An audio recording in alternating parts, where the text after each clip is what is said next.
Sherpa Life and Culture is a course that came out of, or a program that came out of a course I teach called Exercise in Extreme Physiology, where we look at what happens when you put the human body into places where it really oughtn't to be, like high altitude, like scuba diving and things like that. And as I was preparing a class for the extreme physiology section, I was looking online for some resources about high altitude, and I came across a program of trekking in the Himalayas that I thought would make a very good cross-cultural program if we could combine the sort of high altitude physiology and the high mountain ecology stuff with a fairly detailed look at the culture and the life of the Sherpa people and the people in Kathmandu. It would fit very nicely into the GO program.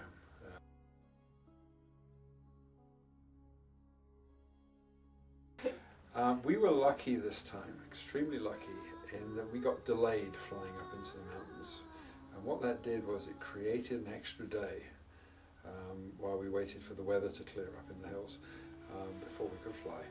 And we spent that day largely at an orphanage just to the north of Kathmandu, where we met these wonderful kids who were all orphans from the Maoist rebellion in the last sort of 7-8 years.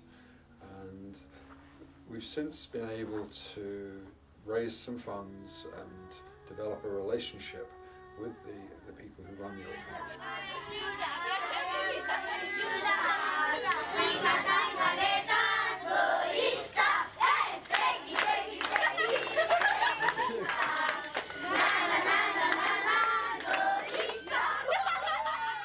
We're now working out how to sort of funnel funds towards them to pay for their school fees and their food and such like. And they're sending us photographs and we're sending them money, and we're building this really, I think, productive relationship between the students who've been and hopefully the students who will go next time before we take them out there. So they'll have some exposure, they'll write to the children will write back, and then we'll meet with them and hopefully help them a little bit more once we get out there next time.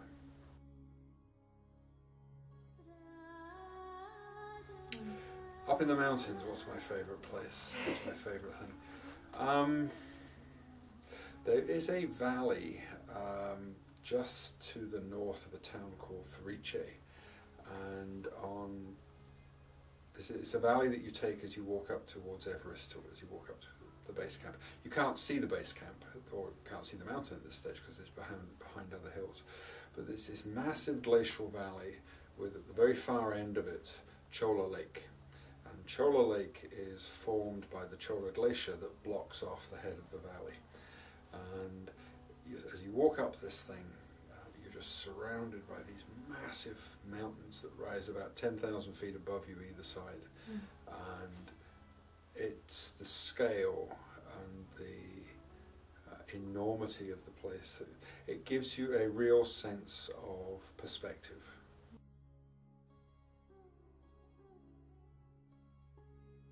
I think this program has an enormous impact on the students, because there is nothing in this program that is anything like anything. There's so many things that are just completely novel. How can you fail to have a sort of a true cultural experience? And the real value in it, in my opinion, is it gives them a sense of place. It gives them an understanding of, well, if they're willing to take those lessons on board and develop that understanding, it gives them a chance to really compare their lives in America with the far more sort of physically and financially challenging lives that people in Nepal live. That's a valuable lesson.